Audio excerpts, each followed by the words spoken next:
यदि तुम इतने शक्तिशाली हो तो इस तिनके को काट कर दिखाओ या जला दो। एक छोटा तिनका जिसे अग्निदेव जला नहीं सके, वायुदेव हिला नहीं सके और इंद्रदेव तोड़ भी नहीं पाए। आखिर वह रहस्यमयी तिनका किसका था? आखिर कौन है ये रहस्यमयी प्राणी?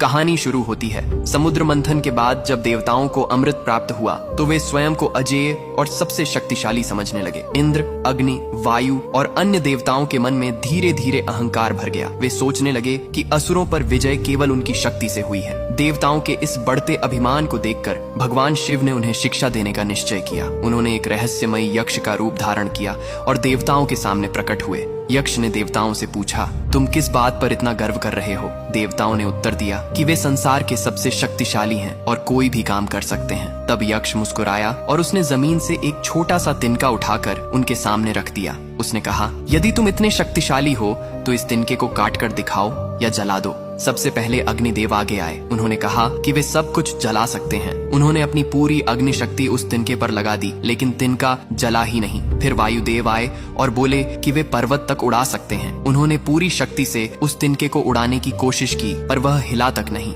अंत में इंद्र स्वयं अपने वज्र के साथ आगे बढ़े, पर वे भी उस छोटे से तिनके को काट नहीं सके। तब सभी देवता आश्चर्य में पड़ गए और उनका घमंड टूट गया। उसी क्षण वह रहस्यमय यक्ष अचानक अदृश्य हो गया और आकाशवाणी हुई कि वह कोई और नहीं, स्वयं भगवान शिव थे। देवताओं को समझ आ गया कि उनकी शक्ति भी शिव की कृपा से ही है। सभी देवताओं ने लज्जित होकर भगवान शिव से क्षमा मांगी। इस घटना के कारण शिव के इस रूप को यक्षेश्वर अवतार कहा जाता है, जिसने देवताओं के अहंकार को एक छोटे से तिनके से ही तोड़ दिया। तो भक्ति भाव से लिखो, हर हर महादेव।